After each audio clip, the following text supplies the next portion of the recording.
I'm Kelly Roberts. I work at Wald Studio as the studio director. I come from a theatrical background. I have a BFA in scenic and lighting design. And I knew as soon as I graduated high school that I wanted to move to the city.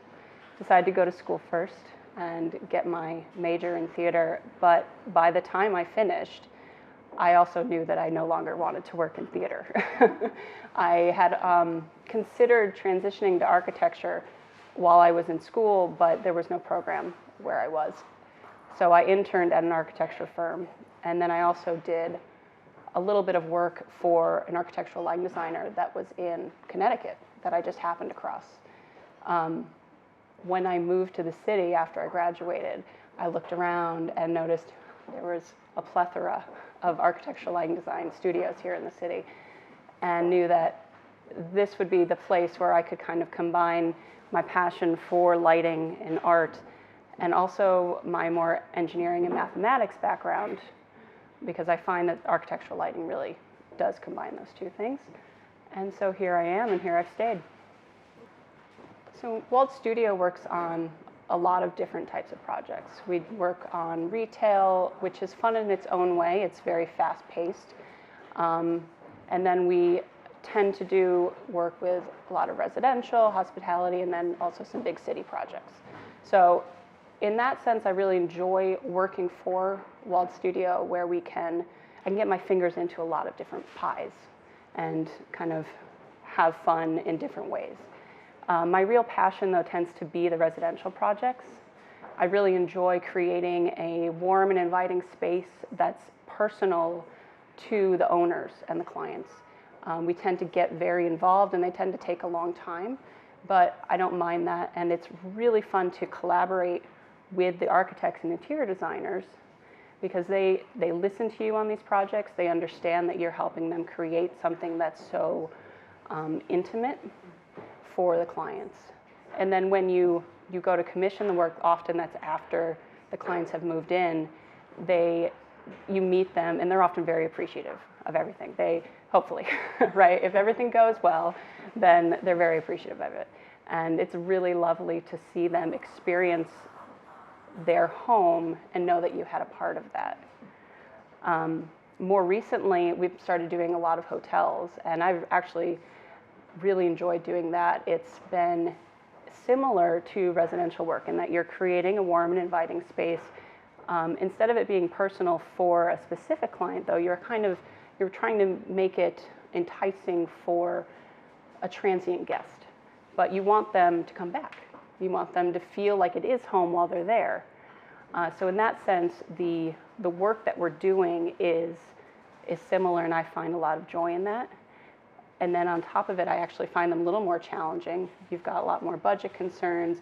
Sometimes the details can get value engineered, and working with a larger design team sometimes. But that in and of itself is also very interesting to me, so I find a lot of satisfaction from it. So coming from a theatrical background, I've always been really inspired by the way light can manipulate art. And I have also a background in art history, and so studying the way that painters use art to focus in on a subject or sculpt a sculpture, sculpt a piece of art usually inspires me in how I think about the work that I'm doing, and noticing the way that light plays with the different forms and then the shadows that are created from that on the opposite side is always really interesting, and kind of informs the way that I look at the projects. You want to focus in on something specific when you're designing, because if everything is all whitewashed or lit the same way, there's nothing interesting to look at in a project. And so usually that's how I am inspired by art, and then again by lighting, and then let light inspire me.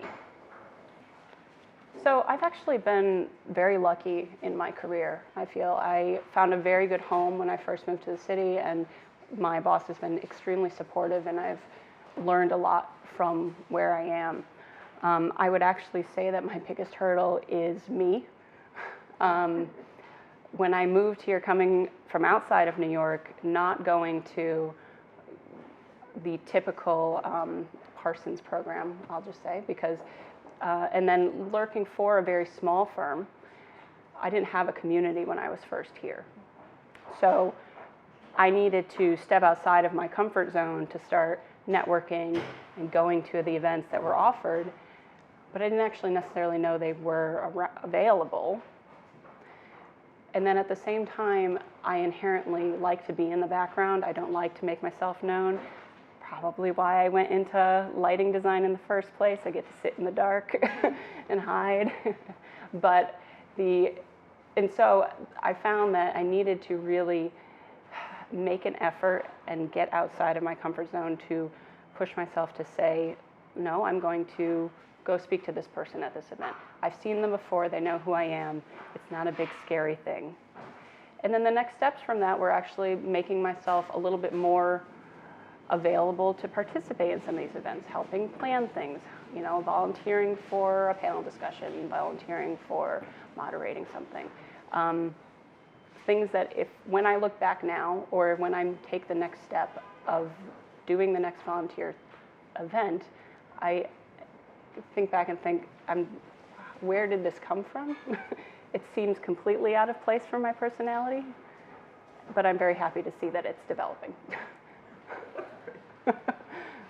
So in terms of my work, I would say that I'm very proud of pretty much every project that we work on.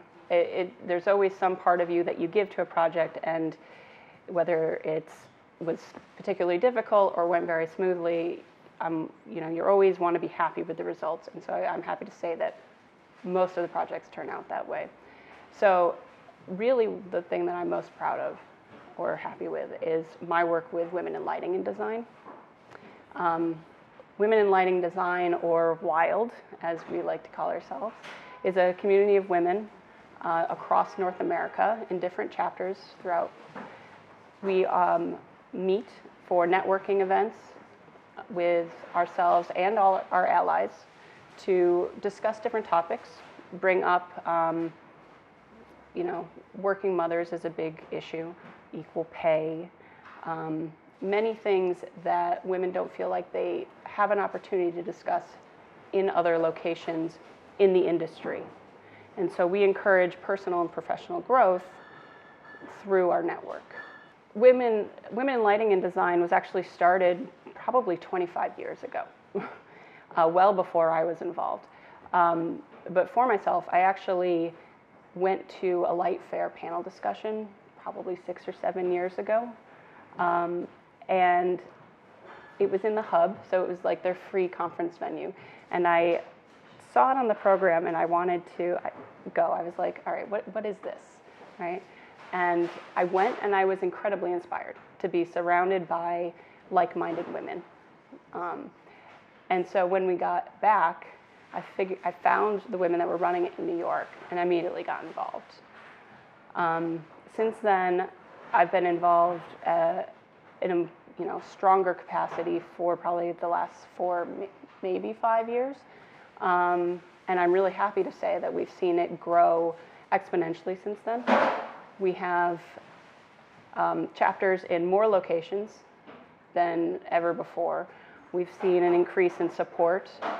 And I'm just so grateful to all of our volunteers, our chapter leaders, and our members. I'm so grateful to all of our supporters and sponsors and the allies that come and join the conversation, because without everyone being part of the conversation, nothing can actually move forward. Yes, my message for women in lighting is that there is a community around you. You might be starting off like me, where you don't have anybody and you don't know where to start, but if you go up to pretty much anyone, they will help you out. And Women in Lighting and Design specifically has a place for everyone. So I would say, please consider joining if you're in North America, whether you have a local chapter or you're just joining the conversation that's online.